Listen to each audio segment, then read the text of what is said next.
इस शहर के बारे में कहा जाता है कि कोई भी सपना ऐसा नहीं जिसे यहाँ न पूरा किया जा सके, कोई भी कीमत ऐसी नहीं जिसे यहाँ न चुकाया जा सके।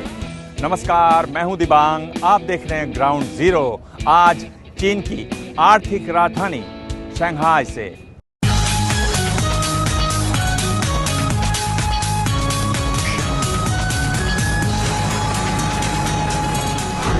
(1947) में भारत आजाद हुआ और 2 साल बाद बना पीपल्स रिपब्लिक ऑफ चाइना।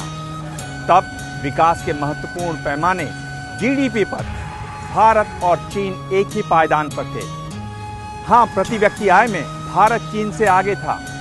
आज 34 साल बाद कहां चीन और कहां भारत?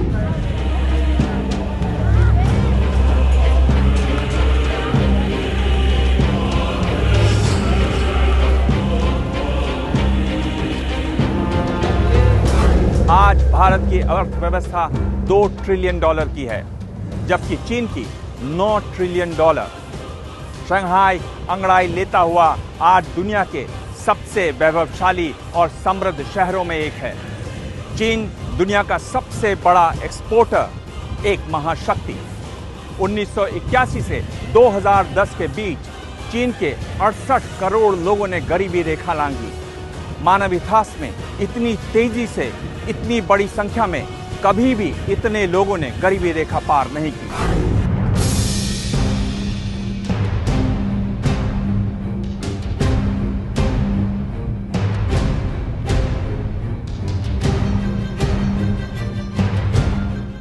चीन से भारत क्या सबक ले सकता है?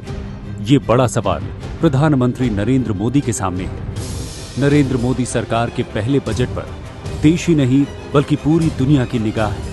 नरेंद्र मोदी मुख्यमंत्री रहते 4 बार चीन की यात्रा कर चुके हैं। चीन ने भारत में ज्यादातर निवेश गुजरात में ही किया है। चीन में जिस रफ्तार और पैमाने पर बदलाव हुआ है, वैसे ही रफ्तार और पैमाने की बात मोदी अपने भाषणों में करते हैं। आज चीन के नेता चाइना ड्रीम की बात कर रहे हैं। इसमें अमीर, फलते फूलते चीन और मजबूत सेना के बीच समन्वय और एकता की बात है। इसमें चीन को महान राष्ट्रों की कतार में आगे खड़ा करने का इरादा है। लेकिन बड़ा सवाल, आखिर चीन ने कैसे लगाई ये छलांग? क्यों पिछड़ा भारत? और भारत की नई नरेंद्र मोदी सरकार के लिए चीन की कामयाबी में क्या क्या सबक हैं, देखेंगे। दिल्ली की ये दीपावली की रात देखिए, दिए गायब हैं, हर तरफ जगमग जगमग करती हुई बिजली की लड़ियां, इसके साथ एक से एक आतिशबाजी। अब दिल्ली में जितनी ज्यादा बिजली की लड़ियां जलेंगी, जितनी आतिशबाजी होगी, चीन का ये ईवू शहर उतना ही खुशहाल होगा। दिवाली हमारी, होली हमारी, अबीर हम उड़ाते हैं और खुश होते हैं ईवू के लोग, चीन के लोग। आखिर क्यों? यूवी में हर वो चीज मिलती है जिसकी आप कल्पना कर सकते हैं। ये दुनिया का सबसे बड़ा होलसेल मार्केट है। यहाँ करीब 7.5 लाख दुकानें हैं। यानी अगर आप हर दुकान में जाकर सामान देखना चाहें तो आपको 1 साल का वक्त लग सकता है। ये देखिए दुकान, यहाँ आपको हर साइज के गणेश जी और लक्ष्मी जी की मूर्तियां मिल जाएंगी। आपको देवी देवताओं के कैलेंडर मिल जाएंगे। पिछले कुछ सालों से राखी, होली और दिवाली में इस तरह की लाइट्स, गणेश जी और लक्ष्मी जी की मूर्तियां, ये सब भारत पहुंच रहे हैं, लेकिन चीन से। यानी जितनी चमकदार दीपावली भारत में मनाई जाएगी, दिल्ली में होली का रंग जितना गहरा होगा, ईवू और चीन की आमदनी उतनी ही ज्यादा होगी।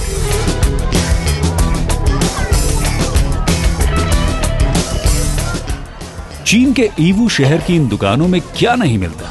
इन्हीं दुकानों में गणेश जी, लक्ष्मी जी, शिव जी की मूर्तियां, कैलेंडर और आरती संग्रह मिलते हैं। यहीं गुरु ग्रंथ साहब के शब्द की किताब मिल जाती है और कुरान शरीफ की आयतें मिलती हैं। यहाँ सेंटा क्लॉज मिल जाएंगे, हर क्वालिटी के सेंटा क्लॉज मिल जाएंगे और ऐसी सैकड़ों दुकानें हैं। दीपावली और क्रिसमस अभी दूर है, लेकिन चीन के कारखानों में क्रिसमस और दीपावली का काम चल रहा है। इस होलसेल मार्केट से चीन की फैक्ट्रियों में बन रहे सेंटा क्लॉज और क्रिसमस ट्री को दुनिया भर में भेजा जा रहा है। दरअसल ईवू का ये होलसेल मार्केट फैक्ट्री दुनिया भर के इंपोर्टरों के बीच की कड़ी है। इंपोर्टर यहाँ ऑर्डर देते हैं, ऑर्डर फैक्ट्रियों में बढ़ा दिया जाता है और फैक्ट्री से माल सीधे खरीदार के पास एक्सपोर्ट हो जाता है। चीन में बिजनेस का एक फॉर्मूला है, यहाँ कोई भी सौदा छोड़ा नहीं जाता और किसी सौदे में नुकसान नहीं उठाया जाता। यानी सौदा कैसा भी पटे, खरीदार और बेचने वाले दोनों को मुनाफा होता है। तभी यहाँ आने वाले भारतीय व्यापारियों की संख्या लगातार बढ़ रही है। यूपी में 2011 में करीब 40,000 भारतीय व्यापारी पहुंचे। 2013 में ये संख्या बढ़कर 3,60,000 हो गई। अब भारतीय व्यापारी न केवल भारत बल्कि मिडिल ईस्ट, रूस और यहाँ तक के लैटिन अमेरिका तक के लिए खरीदारी करते हैं। कब से आ रहे हैं यहाँ पर? मैं यहाँ पर आ रहा हूँ करीब 10 साल हो गए हैं मेरे को यहाँ आते हुए। जी 10 साल से आ रहे हैं। 10 साल से। क्या करते क्या हैं? मैं यहाँ से मटेरियल कुछ माल वगैरह खरीद के यहाँ दिल्ली और उसकी आसपास की मार्केट में बेचता हूँ। जी। तो क्या जैसे आप क्या खरीदते हैं? मैं यहाँ से कुछ कपड़ा खरीदता हूँ, कुछ मशीनों के पार्ट्स खरीदता हूँ और भी जो भी मेरे को मार्केट मिल जाती है दिल्ली के अंदर, इंडिया के अंदर, वो यहाँ से खरीद के मैं वहाँ बेचता हूँ। ईवू आने वाले भारतीय व्यवसायियों की संख्या बढ़ गई है। भारत से आने वाले व्यापारियों की संख्या इतनी ज्यादा है कि एक पूरी सड़क भारतीय रेस्टोरेंट्स और होटलों से भरी हुई है। इस शहर में 15 भारतीय रेस्टोरेंट्स हैं। यहाँ वतन नाम से सबसे पहले रेस्टोरेंट खोलने वाले थे अजमेर के मनीष कुमार रमान। जैसे जैसे लोगों ने बोला कि भाई आपको जो है चाइना के अंदर भी ट्राई करना चाहिए, भाई वहाँ पर इंडियन फूड की ज़रूरत है, इंडियंस काफ़ी लोग आते हैं, तो हम लोगों ने यहाँ ट्राई किया। पहले छोटी बेसिस पे स्टार्ट किया घर से, घर के बाद में फिर छोटा रेस्टोरेंट बनाया, फिर बड़ा किया। अब हमारे इस रोड पे 3 रेस्टोरेंट हैं। तो इसमें यहाँ पर क्या बिजनेस करने में सहूलियत है? सहूलियत रेस्टोरेंट इंडिया के मुकाबले ये है कि वहाँ पर भी ऐसी कोई प्रॉब्लम नहीं है, मगर यहाँ पर फॉरेनर्स आते हैं, बाहर से आते हैं और इस तरह से अच्छा बिजनेस है। कि आपने ये दुर्गा की एक मूर्ति लगाई हुई है। हाँ जी, दुर्गा की मूर्ति, दुर्गा माँ की मूर्ति है। ये हम लोग लाए तो इंडिया से थे, मगर बनती चाइना में है। अच्छा, मतलब ये चीन की मूर्ति है, इंडिया गई और फिर वापस आ गई। यानी पहले फैक्ट्रियां बनाई गईं और फिर उनके उत्पाद को बेचने की व्यवस्था भी कर दी गई। इंपोर्टरों को इधर उधर जाने की जरूरत नहीं है और फैक्ट्री मालिकों को भी खरीदार ढूंढने की जरूरत नहीं है। चीन की आर्थिक राजधानी शंघाई से लगभग 300 किलोमीटर की दूरी पर बसे इस ईवू शहर में भारत से बड़ी संख्या में व्यापारी आने लगे हैं। इससे कंपटीशन बढ़ा है और इन व्यापारियों का मुनाफा हाल के दिनों में कम हो गया है। लेकिन व्यापारियों की संख्या बढ़ी है, इसका मतलब ये भी है कि चीन के उत्पादों की खपत बढ़ रही है और इससे भी बड़ी बात, भारत जैसे देशों में उत्पादन कम हो रहा है। यही चीन की सोच थी। 2006-2007 में देखोगे तो ना के बराबर व्यापारी थे। जब से 8 में उससे 2 गुना बढ़ा है, 10 में 4 गुना। आज के टाइम लिमिट नहीं है जितना हिंदुस्तान के लोग यहाँ खरीदने आ रहे हैं। कोई फायदा नुकसान? फायदा नुकसान, नफे में नुकसान है, बाकी सेल में तो बढ़ोतरी है ही है। हाँ। सेल क्योंकि प्रोडक्ट हिंदुस्तान की प्रोडक्शन दिन ब दिन खत्म हो रही है। हाँ। लाइट नहीं है, बिजली नहीं है, प्रोडक्शन नहीं दे पा रही है, तो हमें आना ही पड़ेगा, मजबूरी है, कहाँ जाए। अच्छा। हम तो चाहते हैं कि हिंदुस्तान में प्रोडक्शन बढ़े ताकि हमें यहाँ आने की जरूरत ना हो। दरअसल यूवी चीन के बारे में एक बड़ी कहानी कहता है। चीन की व्यापारिक सफलता के राज खोलता है। दुनिया भर की जरूरत के हिसाब से सामान बनाओ, खरीदार जैसा चाहे वैसा सामान बनाओ और भरपूर मुनाफा कमाओ। ईवू और चीन की सफलता की कहानी की शुरुआत 1980 में हुई। तब चीन कम्युनिस्ट देश था, एक ऐसा देश जिसमें पर्सनल प्रॉपर्टी, निजी संपत्ति का अधिकार किसी को नहीं था। जो था वो स्टेट का था। इन्हीं दिनों चीन ने कट्टर कम्युनिस्ट देश से कैपिटलिस्ट देश बनने का फैसला किया, लेकिन राजनीतिक व्यवस्था नहीं बदली। कम्युनिस्ट पार्टी का शासन रहा, लेकिन विदेशी निवेश की इजाजत दी गई। तब डेंग जियाओपिंग देश के सबसे बड़े नेता थे। उनका और कम्युनिस्ट पार्टी का फैसला था देश की अर्थव्यवस्था को बदलने का। किसी ने तब सार्वजनिक तौर पर न तो इस फैसले का विरोध किया और न ही अब इसका विरोध हो रहा है।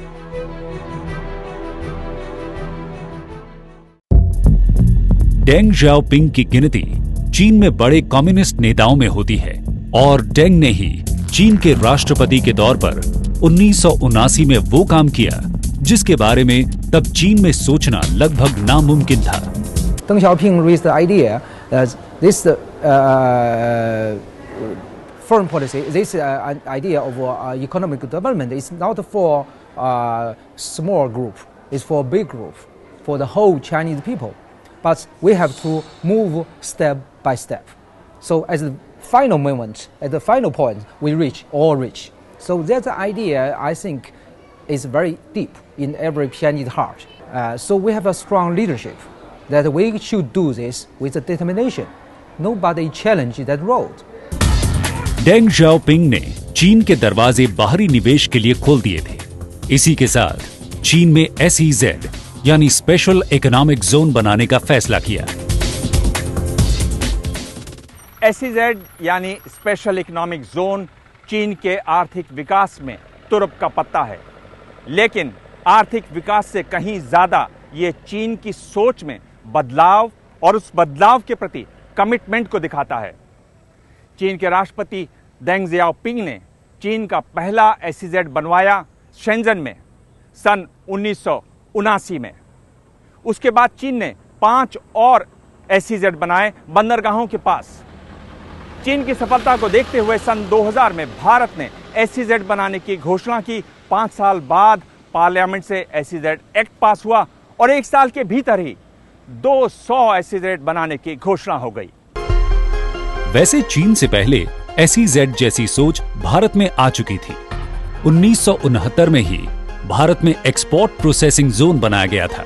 इन्हें कभी स्पेशल इकोनॉमिक जोन का दर्जा नहीं दिया गया, लेकिन विचार के स्तर पर दोनों में ज्यादा फर्क नहीं था।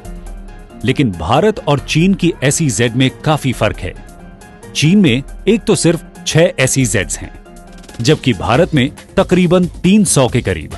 चीन में SEZ में मिलने वाले फायदे जैसे कम टैक्स और लेबर कानून में नरमी SEZ के बाहर नहीं मिलती, जबकि भारत में टैक्स संबंधित रियायतें स्पेशल इकोनॉमिक जोन के बाहर भी मिल जाती हैं। चीन के SEZ में जमीन अधिग्रहण की समस्या नहीं है, जबकि भारत के ज्यादातर SEZs में जमीन अधिग्रहण बड़ा मुद्दा है।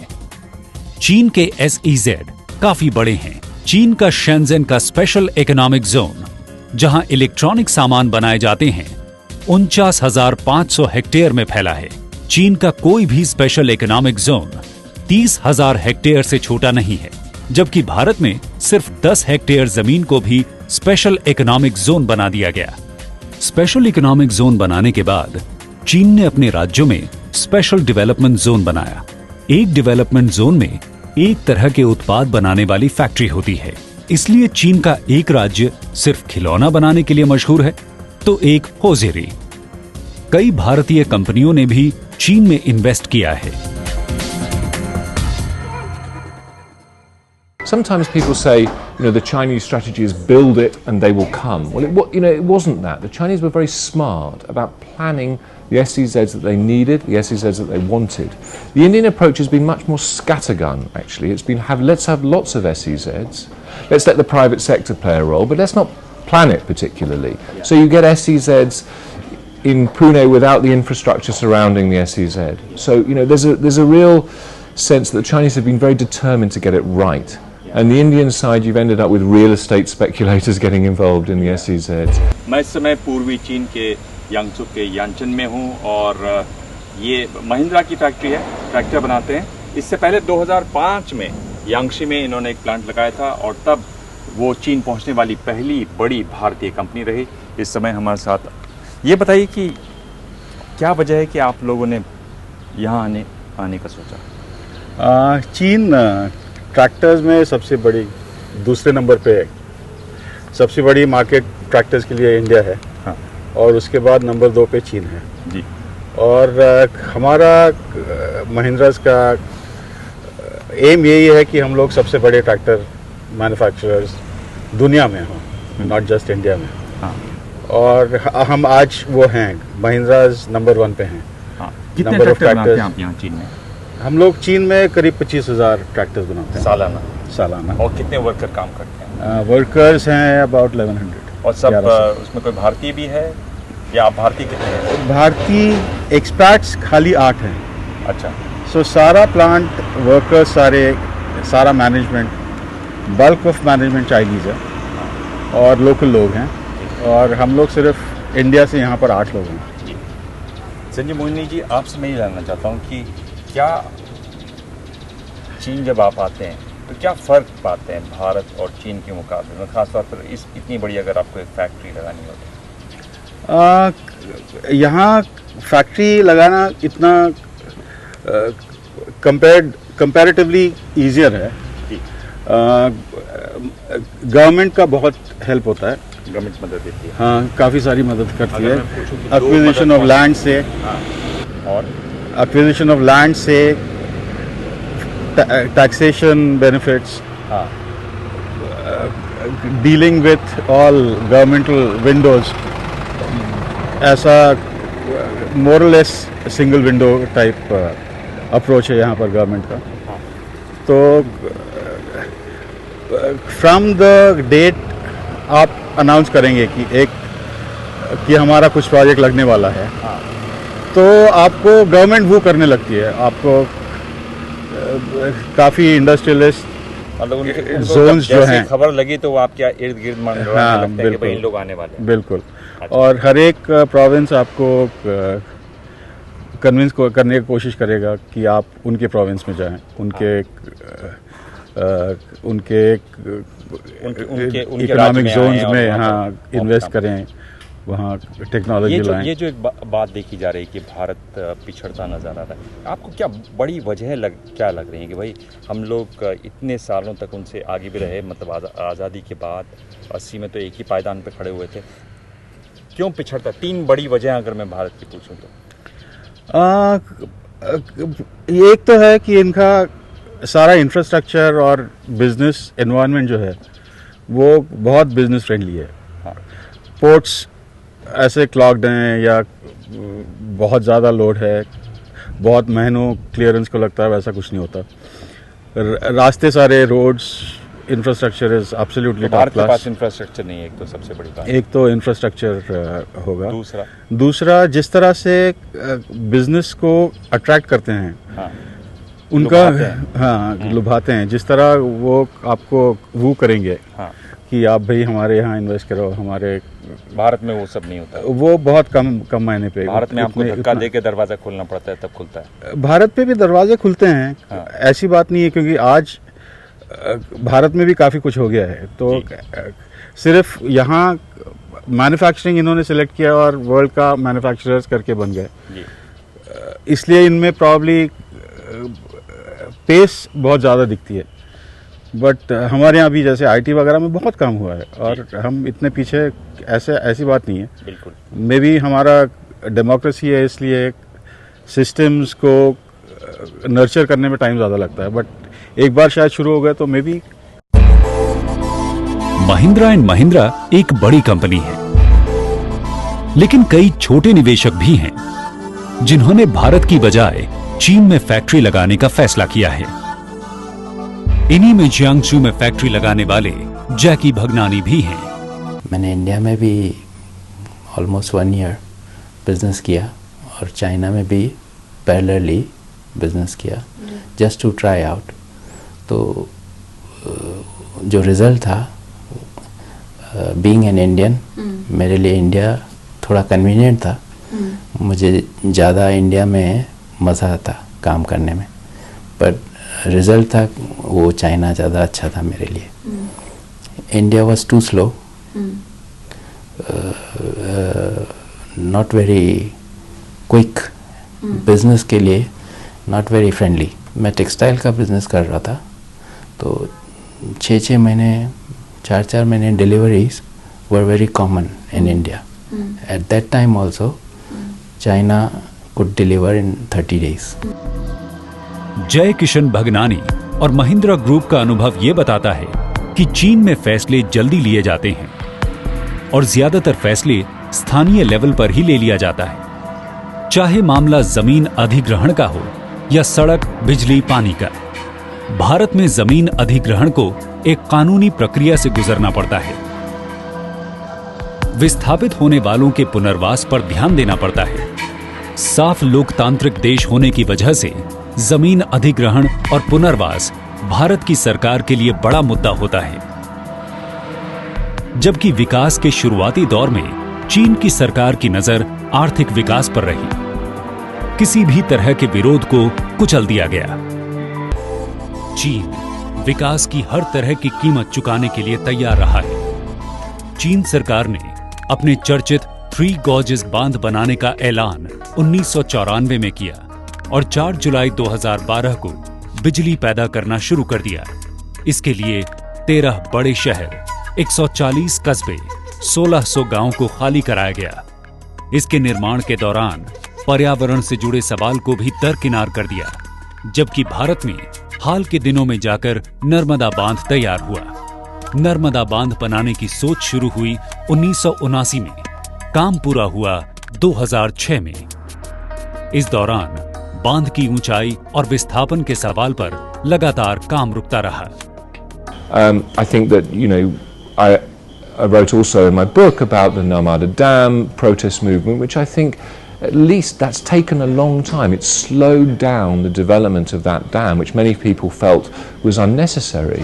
But the truth is that what you'll end up with in that situation is a situation where the people who are losing their land get a better deal than they would otherwise have got, and the environmental arguments get a degree of scrutiny they wouldn't otherwise have got. And you've seen in China with the Three Gorges Dam, on the face of it, a successful project, but the environmental risks have been rather ignored, and that may cause problems in the future, and the people who've been displaced have been completely ignored. चीन की राजनीति ने विकास के आगे विरोध और बहस को दरकिनार कर दिया। आर्थिक निवेश को विचारधारा और राजनीति के चश्मे से नहीं देखा। आर्थिक सुधार के शुरुआती दिनों में डेंग जियाओपिंग ने एक बड़ा कदम उठाया था, और वो था किसानों की जमीन दे दी गई। लेकिन जल्द ही हालात बदल गए। आर्थिक बदलाव में एक बड़ा कदम लैंड रिफॉर्म का था। जमीन किसी एक व्यक्ति या परिवार की संपत्ति नहीं होती थी। कम्यून यानी पूरा समाज उस पर मिलजुल कर खेती करता था। लैंड रिफॉर्म के तहत जमीनें किसानों को दे दी गईं। लेकिन जमीन एक हाथ से दी गई और दूसरे हाथ से ले ली गई। जैसे ही बिजली घर, बांध, स्पेशल इकोनॉमिक जोन और फैक्ट्री लगाने की बात शुरू हुई, बड़े पैमाने पर जमीन सरकार ने लेकर निजी हाथों में दे दी। इस मामले में किसी भी तरह के विरोध को जगह नहीं दी गई। पुनर्वास के बारे में कई बार सोचा भी नहीं गया। बीजिंग ओलंपिक से पहले शहर के आसपास बसे सैकड़ों गांवों को रातों रात हटाया गया। चीन के विकास का ये दूसरा पहलू है, जिसमें विरोध और बहस की कोई गुंजाइश नहीं है। चीन भारत से आगे क्यों निकला? इसके पीछे की एक वजह वहां के मजदूर भी माने जाते हैं। इसे अर्थशास्त्री ह्यूमन कैपिटल कहते हैं। 1980 में जब चीन ने आर्थिक बदलाव शुरू किए, तब वहां की साक्षरता तकरीबन 65% थी, जबकि भारत की साक्षरता दर 37%। इतना ही नहीं, पढ़े लिखे होने के साथ साथ काम में चीन की महिलाओं की भागीदारी 74% की है, जबकि भारत में सिर्फ 34% की है। निवेशकों के लिए इससे भी बड़ी बात यह थी कि हड़ताल, यूनियनबाजी या तालाबंदी का डर चीन में बिल्कुल भी नहीं है। चीन में जब आर्थिक विकास शुरू हुआ तो उसकी सोच में बड़ा परिवर्तन किया गया। कहने को तो मेहनतकश मजदूरों की कम्युनिस्ट पार्टी सत्ता में थी, लेकिन कई जगह मजदूरों के हितों और उनकी जरूरतों को अनदेखा किया गया। खास तौर पर एसईजेड बनाते वक्त लेबर कानूनों को नरम किया गया। चीन के कानूनों के मुताबिक एक प्रांत का मजदूर दूसरे प्रांत में बस नहीं सकता, अपने परिवार को साथ नहीं रख सकता। अगर कोई ऐसा करता है तो उसके बच्चे को स्कूल में दाखिला नहीं मिलता, सरकारी स्वास्थ्य सेवाएं नहीं मिलती। क्या भारत में ऐसे कानून और उसके पालन की उम्मीद कर सकते हैं कि पति पत्नी एक ही शहर में काम करते हों, बच्चा साथ हो और वो साथ न रह पाएं? चीन में इस व्यवस्था को हुकाऊ कहते हैं। भारत की अर्थव्यवस्था 120 लाख करोड़ रुपए की है, जबकि चीन की अर्थव्यवस्था भारत से लगभग 4 गुना ज्यादा की हो चुकी है। इस रफ्तार की एक वजह हुकाऊ जैसे कानून भी हैं। चीन में इस दौरान सख्ती से वन चाइल्ड पॉलिसी का पालन भी करवाया, लेकिन एक ही बच्चा पैदा करने की नीति ने आज चीन के सामने बड़ी चुनौती खड़ी कर दी है, क्योंकि चीन की आबादी का बड़ा हिस्सा बूढ़ा हो रहा है और उनकी जगह लेने वाला कोई नहीं है। चीन के नेशनल ब्यूरो ऑफ स्टैटिस्टिक्स के मुताबिक 35 लाख कामकाजी लोगों की कमी है और 2020 तक यूनाइटेड नेशन पॉपुलेशन डिवीजन के मुताबिक 9 करोड़ 44 लाख कामकाजी लोग कम हो जाएंगे। इसका मतलब ये है कि चीन में सामान बनाना लगातार महंगा होता जाएगा। चीन के आर्थिक विकास को नजरअंदाज करना मुश्किल है, लेकिन बहुत सी बातों को गौर से देखने और समझने की जरूरत है। चीन का स्वर्णिम युग सन 618 तांग वंश का शासनकाल माना जाता है। उस दौरान दुनिया भर से हुनरमंद लोग चीन की राजधानी चांगआन पहुंचे। चीन ने तब लोगों को लकड़ी के ब्लॉक से कागज पर छपाई की कला सिखाई। बारूद का आविष्कार हुआ। राजधानी की सड़कों पर ईरान के व्यवसायी, जापान के भिक्षु और तुर्की के रसोइये दिखाई पड़ते। राजधानी का 33% हिस्सा उस जमाने में विदेशियों का था, लेकिन आज चीन की राजधानी बीजिंग में केवल 1% विदेशी रहते हैं। जाहिर है विदेशी प्रतिभाशाली लोग अब चीन की राजधानी नहीं आ रहे हैं, ये एक चुनौती है। लेकिन एक बात तो साफ है कि चीन इतिहास दोहरा रहा है और इस बार इसमें बहुत कुछ अलग और नया है। इस चुनौती के बावजूद चीन जल्दी ही अमेरिका को पीछे छोड़ देगा। फिलहाल वो दुनिया का सबसे बड़ा एक्सपोर्टर है, दुनिया की फैक्ट्री है। दूसरी तरफ सामाजिक क्षेत्र में भी चीन की प्रगति ने सभी को चौंका दिया है। तो क्या भारत को भारत की राजनीतिक व्यवस्था ने पीछे ढकेला है? नोबेल पुरस्कार से सम्मानित अर्थशास्त्री अमर्त्य सेन का कहना है कि भारत चीन से कितना पीछे है, भारत चीन से आगे निकल पाएगा या नहीं, ऐसे सवालों में फंसना नहीं चाहिए। लोकतंत्र ने भारत को मजबूत किया है, लेकिन आम लोगों की अहम जरूरत के मामले में भी भारत चीन से बहुत पीछे है। भारतीयों की औसत आयु 66 साल है, जबकि चीनियों की 73। भारत में जन्म लेने वाले हर 1000 बच्चों में 66 बच्चे 5 साल की उम्र पार नहीं कर पाते, जबकि चीन में बाल मृत्यु दर है 13। उसी तरह भारत में 15 साल से ऊपर के 63% लोग पढ़े लिखे हैं, जबकि चीन में 94%। क्या इन आंकड़ों के लिए भी लोकतंत्र को जिम्मेदार ठहराया जा सकता है? साइमन डेयर फिलहाल चीन में वॉशिंगटन पोस्ट के ब्यूरो चीफ हैं।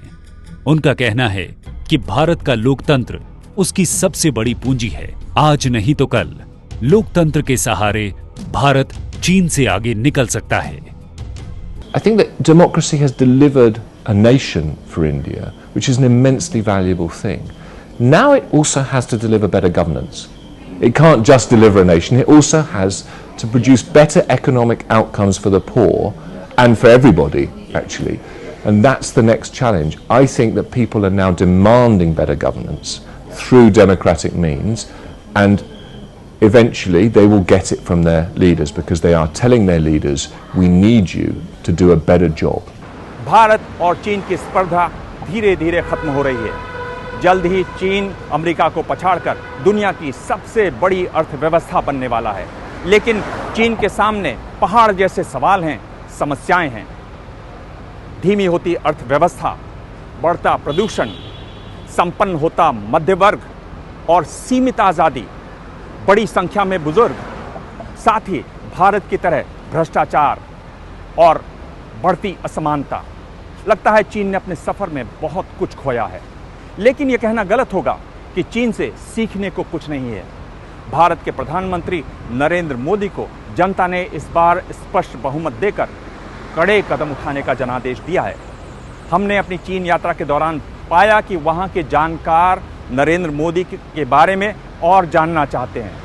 वहां के आम लोग तक नरेंद्र मोदी को जानते हैं। वैसे भारत में बहुत कम लोग जानते होंगे कि चीन के राष्ट्रपति का नाम शी जिनपिंग है। देखना है कि नरेंद्र मोदी की टीम चीन से कौन से सबक लेती है और क्या छोड़ती है।